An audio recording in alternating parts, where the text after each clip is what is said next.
दोस्तों अस्सलाम वालेकुम। कैसे हैं आप सब लोग? उम्मीद है कि आप सब खैरियत से होंगे। इंग्लिश लिटरेचर की सीरीज़ में आपको एक दफ़ा फिर से खुशामदीद कहते हैं। आज का जो हमारा सेशन है इंग्लिश लिटरेचर की सीरीज़ का, तो इस सेशन में हम नावल, उसके डिफरेंट फॉर्म्स और उसका तारीखी पस मंज़र जो है उसके बारे में जानेंगे। तो चलिए शुरू करते हैं हमारा आज का सेशन। इस सेशन में हम अफसाना निगारी या नावल के बारे में जानेंगे। तो सबसे पहले नावल जो है, इंग्लिश वर्ड नावल, ये लातिनी ज़ुबान से या ये इतालवी ज़ुबान से जो है वो लिया हुआ है, वर्ड नावेला से। और वर्ड नावेला जो है इतालवी ज़ुबान में और लातिनी ज़ुबान में इसकी माने जो है कोई चीज़ नहीं, यानी जो वर्ड नावल है इंग्लिश वर्ड, ये इटालियन वर्ड या लैटिन वर्ड नावेला से लिया हुआ है, जिसकी माने हैं न्यू या short story of something new, यानी एक मुख्तसर कहानी कि जो किसी नई चीज़ के बारे में हो, उसको नावल कहा जाता है। तो इसी तरह से जो नावल है बेसिकली ये एक प्रोज की यानी एक जेनर है, यानी ये हिस्सा है नसर का। और मॉडर्न टाइम्स में नावल जो है उसे डिस्क्राइब किया जाता है कि ये एक किस्म की अफसानवी कहानी होती है जो डिस्क्राइब करती है इंसानी तजुर्बात को और इंसानी ख्यालात को या इंसानी इजहारात को जो है इसके ज़रिए से बयान किया जाता है। इसे जो है नावल कहा जाता है। तो ये एक यानी लॉन्ग फिक्शनल और नैरेटिव डिस्क्रिप्शन होती है जिसमें इंसान अपने एक्सपीरियंसेस के बारे में लिखता है और ये प्रोज का एक हिस्सा है। दौर जदीद का जो नावल है इसकी जो डेवलपमेंट है ये 15वीं सदी में शुरू हुई, जब प्रिंटिंग प्रेस जो है उसकी इन्वेंशन हुई जर्मनी में और फिर वहाँ से इंग्लैंड में। तो इस तरह से यूरोप में जब प्रिंटिंग प्रेस जो है वो आ चुकी 15वीं सदी में, और उसके बाद फिर जो पेपर है वो खासा सस्ता भी था और आसानी से अवेलेबल भी था, तो फिर ये नावल लिखने का रुझान जो है फिर वहाँ से शुरू हुआ और ये फिर वक्त गुजरने के साथ साथ तेज़ी पकड़ता गया। नावल और ड्रामा जो है बेसिकली इनमें किसी हद तक जो है वो एक किस्म की यकसानियत भी है, यानी मुमासलत भी है एक दूसरे के साथ, फिर ये एक दूसरे के साथ डिफ़र भी करते हैं। तो जो दोनों में बेसिकली फ़र्क है वो ये है कि ड्रामा जो है उसमें आमतौर पे यानी एक्ट होता है, उसके सीन्स होते हैं, उसे परफॉर्म किया जाता है लाइव थिएटर में आमतौर पे, या उसको टेलीविज़न के थ्रू या उसको जो है वो रेडियो के थ्रू। लेकिन नावल जो है वो ड्रामे की निस्बत जो है वो शॉर्ट होता है, उसमें कोई इस तरह के एक्ट्स या सीन्स नहीं होते ड्रामे की तरह, यानी एक सीरीज़ नहीं होती, और ना ही जो है उसे आमतौर पे परफॉर्म किया जाता है ड्रामे की तरह एपिसोड्स में या उसको एक्ट्स में या उसे जो सीन्स में किसी थिएटर में लाइव परफॉर्म किया जाए। अलबत्ता नावल जो है उससे उसके ऊपर काफ़ी ज़्यादा फिल्में बनती हैं, और वो फिल्में आमतौर पे बड़ी शार्ट होती हैं, 2 से 3 घंटे के दौरानिए की फ़िल्में होती हैं, कभी कभार तो 2 घंटे से भी कम ये फ़िल्में बनती हैं। तो इससे आप अंदाज़ा लगा सकते हैं कि एक ड्रामा जो है और जो नावल है उसमें क्या फ़र्क है। इसी तरह से जो दोनों में जो मुमासलत है, जहाँ पे ये एक दूसरे के साथ यानी एक किस्म की जो है वो सिमिलरिटीज़ पाई जाती हैं, तो उसमें ये है कि दोनों में नावल और ड्रामा में हमें प्लॉट नज़र आता है, कैरेक्टर्स होते हैं, उसमें एक्टर्स होते हैं, उसमें सीन और सेटिंग होती है। इसी तरह से क्लाइमेक्स या एंटी क्लाइमेक्स भी हमें मिलता है। तो बहरहाल जो नावल के जो एलिमेंट्स हैं उसमें ये है कि एक नावल जो है उसमें प्लॉट लाजमी होता है, नावल की सक्सेस और फेलियर जो है वो उसके प्लॉट पे ही डिपेंड करती है मोस्ट ऑफ द टाइम्स। साथ में कैरेक्टर्स होते हैं और उसके अलावा फिर जो सीन है या उसकी सेटिंग होती है, और फिर एक मूड होता है, नैरेटिव मूड, वो बड़ा इंपॉर्टेंट होता है, और इसके अलावा फिर एक खास किस्म का पॉइंट ऑफ व्यू।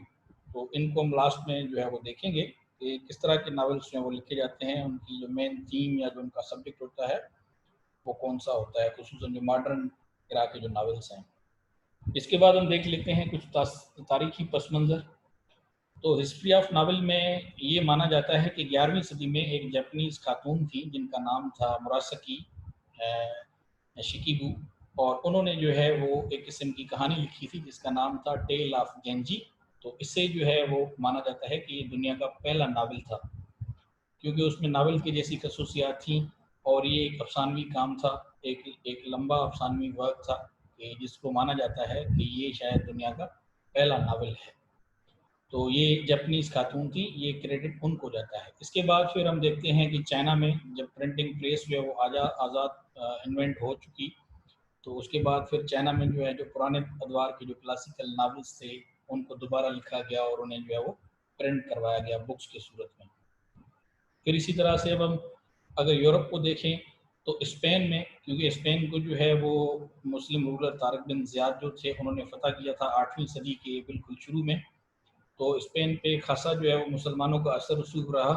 तो इसी दौरान जो है एक मुस्लिम जो थे सूफ़ी, जो स्पेनी यानी मुसलमान थे हस्पानवी, उन्होंने जो है वो एक किताब लिखी थी, उसका यानी किताब का नाम था है इब्न अय्यद खान। तो ये है इब्न यकदान जो है जो कि इब्न तुफैल ने लिखी थी, उसको माना जाता है कि ये यूरोप का पहला नावल जो है वो लिखा गया एक मुसलमान सूफ़ी के आलम के ज़रिए। इसके अलावा फिर बाद में हम देखते हैं लेटर डेवलपमेंट्स हैं यूरोप में। तो प्रिंटिंग प्रेस क्योंकि इन्वेंट हो चुकी, तो उसकी वजह से काफ़ी ज़्यादा जो है उसके समरात भी हुए, काफ़ी ज़्यादा बुक्स लिखी गई। तो कहा जाता है कि मिजल डी सर्वेंटिस जो है, जो कि आथर था डॉन क्विक्सोट का, तो कहा जाता है कि ये यूरोप का पहला कोई ख़ास या अहम कोई यानी नावल था दौर जदीद का। तो डॉन क्विक्सोट को भी जो है खुसूसन यूरोप में जो नावल निगारी है या जो अफसाना निगारी है या इंग्लिश में जो अफसाना निगारी है, तो उस लिहाज से बड़ी अहमियत दी जाती है डॉन क्विक्सोट को भी। इसी तरह से ईएन येट हैं, उन्होंने अपने एक आर्टिकल में जिसका नाम था the rise of the novel, जो उन्होंने 1957 में लिखा था, उन्होंने उसमें कहा था कि दौर जदीद का जो नावल है ये बेसिकली शुरू हुआ था 18वीं सदी में, और फिर वहाँ से जो है इसने जो है वो काफ़ी ज़्यादा डेवलपमेंट की। फिर हम देखते हैं आगे रोमांटिक एज में और फिर विक्टोरियन एज में, क्योंकि Victorian age basically golden age है जहाँ तक कि अफसाना निगारी की बात है। तो इसको हम आगे अभी चल के देख भी लेते हैं। इसके बाद है एक्सेप्टेंस ऑफ नावल, क्योंकि नावल को लिटरेचर का यानी अदब का हिस्सा नहीं माना जाता था, और 18वीं सदी तक जो है वो नावल को अदब का हिस्सा नहीं माना गया। तो एक फ्रांसीसी जो है वो चर्चमैन थे और वो आलम भी थे जिसका नाम था पीरी डेनियल ह्यूज। तो उन्होंने जो है वो एक नावल लिखी जिसका नाम था ट्रेटी डे डेल ओरिजिन डेस रोमन्स। ये उन्होंने 1670 में लिखी थी, और फिर इसको जो है वो काफ़ी ज़्यादा अहमियत दी गई, इस पे काफ़ी ज़्यादा जो है वो बहस मुबाहसा हुआ, और फिर इसके ज़रिए काफ़ी हेल्प मिली कि नावल को अदब का जो हिस्सा है वो माना जाए। इस तरह से जो मजहबी स्कॉलर्स थे उन्होंने भी फिर जो यानी जो अफसाना निगारी है उसके ऊपर उन्होंने काफ़ी ज़्यादा बहस मुबाहसे किए उनकी टेक्निक्स के बारे में, और उन्होंने इसकी काफ़ी तारीफ़ भी की जो डेनियल ने जो यानी नावल लिखी ह्यूट ने। और इसके बाद फिर ये कहा गया कि अदब में कोई नई चीज़ है जो आ गई है, और फिर इसे जो है वो नावल्टी का नाम दिया गया। इंग्लिश में जो नावल निगारी का रुझान जो बढ़ा, तो उसमें जो मेन किरदार था वो ये था कि एक एक कलेक्शन ऑफ 6 नावल्स थी जो 1720 से लेकर 1722 में जो है वो छपी। तो इसके छपने के बाद फिर जो अंग्रेज़ी जो यानी अफसाना निगारी है उसमें इसका काफ़ी ज़्यादा अहम रोल हुआ, यानी लोगों का जो ध्यान था वो इस तरफ आया, और फिर इंग्लिश लिटरेचर में हम देखते हैं कि नावल लिखने का जो रुझान है वो बढ़ता चला गया। इसी तरह से एफ्रा बैन के नावल्स भी हैं जो उन्होंने लिखे 1680 में, और ये भी कहा जाता है कि ये पहली सिग्निफिकेंट नावलिस्ट थी, मेल हो या फीमेल हो इंग्लिश लिटरेचर में। लेकिन इसको बाद में फिर जो है वो क्लासिकल नावल्स में जो है वो काउंट किया गया जो एफ्रा बैन का वर्क है। इसके बाद 19वीं सदी में हम देखते हैं रोमांटिसिज्म का ये दौर था, तो इसमें काफ़ी ज़्यादा नावल्स जो हैं वो लिखे गए। तो रोमांटिक एज में हम बिलखसूस जेन ऑस्टिन जो है उनका हम नाम देखते हैं कि उन्होंने जो है वो काफ़ी ज़्यादा नावल्स लिखे, उन्हें काफ़ी ज़्यादा पढ़ा भी लिया, बड़े मशहूर नावल्स हैं। फिर इसी एज में हम देखते हैं गॉथिक फिक्शन आया जिसमें यानी एक किस्म का यानी हॉरर किस्म के नावल्स थे, और इसमें दी कासल ऑफ ओट्रेंटो हैं जो कि एक इंग्लिश आथर थे हॉरेस वालपोल, उनको काफ़ी ज़्यादा शोहरत मिली जो उन्होंने लिखा। तो उसमें एक किस्म की जो है वो डरावनी कहानी थी जिसके ऊपर ये नावल जो है वो यानी लिखा गया। तो इसका जो यानी प्लॉट था या जो इसकी थीम थी वो काफ़ी ज़्यादा मुतासिर कुन थी, और इस तरह से फिर जो ऑडियंस हैं उनका जो नावल लिखने का रुझान है वो काफ़ी ज़्यादा जो है वो बढ़ता चला गया। तो इसी तरह से 19वीं सदी में जो यानी द मिस्ट्रीज ऑफ उडोल्फो हैं, इस तरह से मॉन्क लुइस ने जो द मॉन्क लिखा, तो इन नावल्स को भी जो है वो काफ़ी ज़्यादा सराहा गया। और फिर हम देखते हैं कि रोमांटिक एज में जो नावल है उसमें क्योंकि नए तजुर्बात किए गए, गॉथिक फिक्शन भी आया साथ में उसमें। हालांकि नावल एक अफसाना निगारी है, तो अफसाना निगारी में बेसिकली यानी एक रियलिस्टिक व्यू बड़ा कम होता है, लेकिन फिर हम देखते हैं कि नावल में जो रियलिस्टिक सब्जेक्ट है उसको भी फोकस किया गया। और इसी तरह से जो जो लाइफ के जो मुख्तलिफ यानी जो तजुर्बात थे उनके ऊपर जो है वो लिखा गया। और इस तरह से एक ख़ास किस्म की इस्टेब्लिशमेंट जो है वो नावल में यानी बढ़ती चली गई, और इसमें एक नया निखार जो है वो आना शुरू हुआ। तो गॉथिक रोमांसेस जो है उसके ऊपर भी काफ़ी ज़्यादा काम किया गया, जिस तरह से आर्थरियन नाइटहुड है, तो इसमें हम देखते हैं कि एक किस्म का हमें गॉथिक रोमांस उसकी झलक नज़र आती है।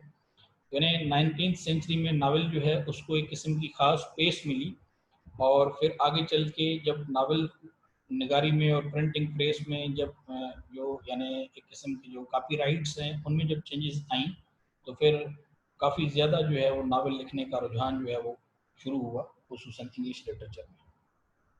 तो 19वीं सदी में जिस तरह मैंने आपको बताया कि कॉपीराइट लॉज जो हैं जब वो आए, तो उन कॉपीराइट लॉज में ये था कि अगर कोई एक लेखक कोई किताब लिखता है या कोई अगर अफसाना लिखता है, तो वो जितनी दफ़ा भी बार बार पब्लिश होगा तो उसकी रॉयल्टी जो है उस राइटर को मिलती रहेगी। जितने भी उसके फ्यूचर एडिशंस आएंगे तो उसकी जो रॉयल्टी है वो ऑथर को मिलेगी। तो ये एक एक बुनियादी तौर पे एक वजह थी कि जिसकी वजह से फिर जो राइटर्स थे उनका रुझान नावल की तरफ बढ़ा, क्योंकि उन्हें रॉयल्टी मिल रही थी, तो एक किस्म की यानी फाइनेंशियल सपोर्ट थी। और इस तरह से फिर हमने ये भी देखा कि इसी दौर में 19th सेंचुरी में जो यानी नावल निगार थे, नावल लिखने वाले जो यानी लोग थे, वो जाते थे बुक शॉप्स पे और वहाँ पे वो खुद पढ़ के लोगों को यानी बताते थे जो नावल वो लिखते थे। इसी तरह से थिएटर्स में भी हम देखते हैं, हॉल्स में भी देखते हैं। यानी ये एक किस्म की यानी एक यानी पॉपुलर जो है वो एक जेनर जो है लिटरेचर के तौर पे नावल जो है वो यानी बन के उभरा, खुसूसन 19वीं सदी में। और ये एक यानी जो प्रोज का एक डोमिनेंट यानी स्टाइल था, जिसको कि लोगों ने ना सिर्फ सराहा बल्कि इसके बारे में काफ़ी ज़्यादा जो है वो लिखना भी शुरू हुआ। और एक किस्म की जो कमर्शियल एक्टिविटी है उसका भी जो है वो यानी काफ़ी ज़्यादा जो है वो क्रेडिट है कि जो नावल निगारी में जो एक किस्म की जो यानी तरक्की हुई। तो ये बुनियादी तौर पे वजूहत हैं कि जिसकी वजह से जो नावल है वो अपने तरक्की के नए मनाजिल जो हैं वो तय करता चला गया।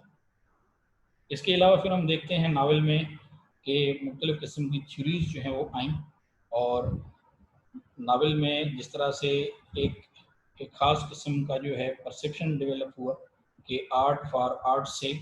ऑस्कर वाइल्ड ने बुनियादी तौर पे यानी इस चीज़ को जो है वो काफ़ी ज़्यादा हाईलाइट किया, और उन्होंने फिर एक किस्म की जो है वो यानी कंट्राडिक्शन भी थी बिटवीन एस्थेटिज्म एंड मोरलिटी।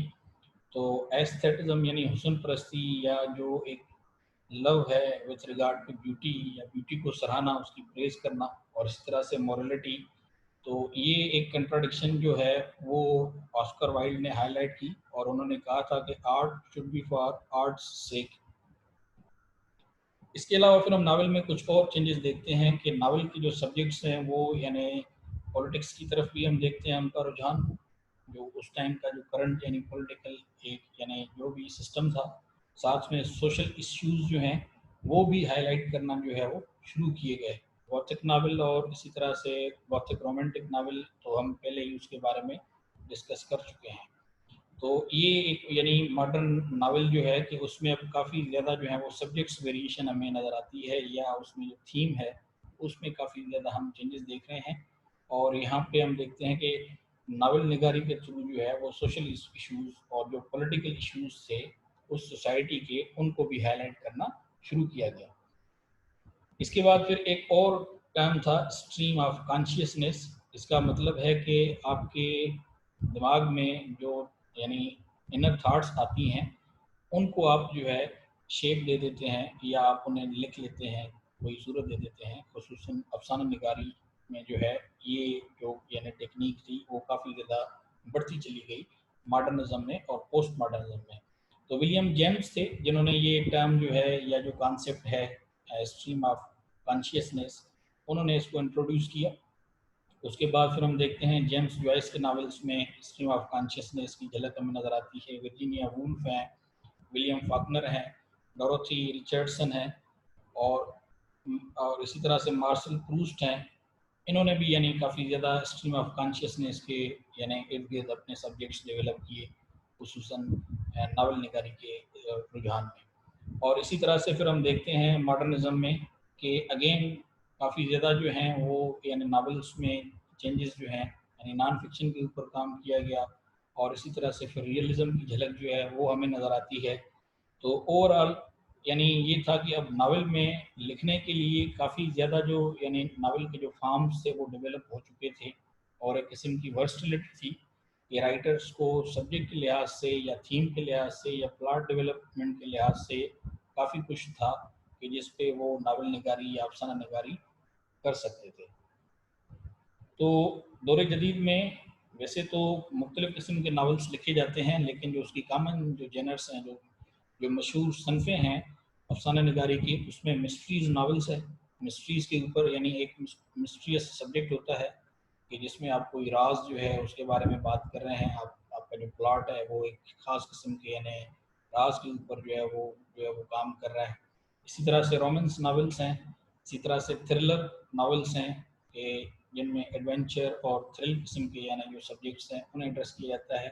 फिर साइंस फिक्शन है, ये नावल्स की यानी एक किस्म की ख़ास जेनर है, काफ़ी ज़्यादा नावल्स इस पे भी लिखे जाते हैं। इसी तरह से फैंटेसी नावल्स हैं, और इसी तरह से हिस्टोरिकल फिक्शन नावल्स हैं, और फिर स्पाई नावल्स हैं। हम देखते हैं कि ये जिस तरह से जेम्स बॉन्ड की 007 की सीरीज़ है, तो ये नावल्स काफ़ी ज़्यादा मशहूर हुए। इसी तरह से फिर गॉथिक नावल्स। तो इसके अलावा भी और काफ़ी ज़्यादा सनफ़ें हैं जो कि नावल निगारी में लिखी जाती हैं या उन पे काम किया जाता है। तो सब्जेक्ट के लिहाज से या प्लॉट के लिहाज से तो यानी नावल में एक किस्म की खास जो है वो लीनियंसी है, कोई एज सच रिस्ट्रिक्शन नहीं है। डिफरेंट किस्म के जो नावल्स हैं वो हमें पढ़ने को मिलते हैं, और उनमें हमें एक ख़ास किस्म के जो हैं वो यानी सब्जेक्ट्स या प्लॉट्स जो हैं वो हमें मिलते हैं। तो इस लिहाज से बड़े यानी वाइड सब्जेक्ट्स जो हैं वो नावल में लिखे जाते हैं।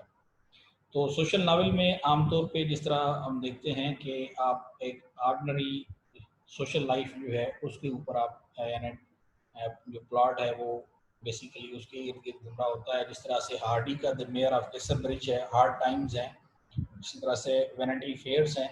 इसी तरह से जेन ऑस्टन के जो नावल्स हैं वो डोमेस्टिक नावल की एक बड़ी वाज़ेह मिसाल हैं, खुसूसन प्राइड एंड प्रेजुडिस जो है। इसी तरह से हिस्टोरिकल नावल्स जो हैं तारीखी लिहाज से चार्ल्स डिकन की जो नावल है टेल ऑफ टू सिटीज़, वो एक बड़ा ही तारीखी पस मंज़र है दो शहरों का, पेरिस और लंदन का। इसी तरह से ऑटोबायोग्राफिकल नावल्स हैं, तो ये भी एक यानी चार्ल्स डिकिंस की जो एक नावल है डेविड कॉपरफील्ड, ये एक वाज़ेह मिसाल है ऑटोबायोग्राफिकल नावल की।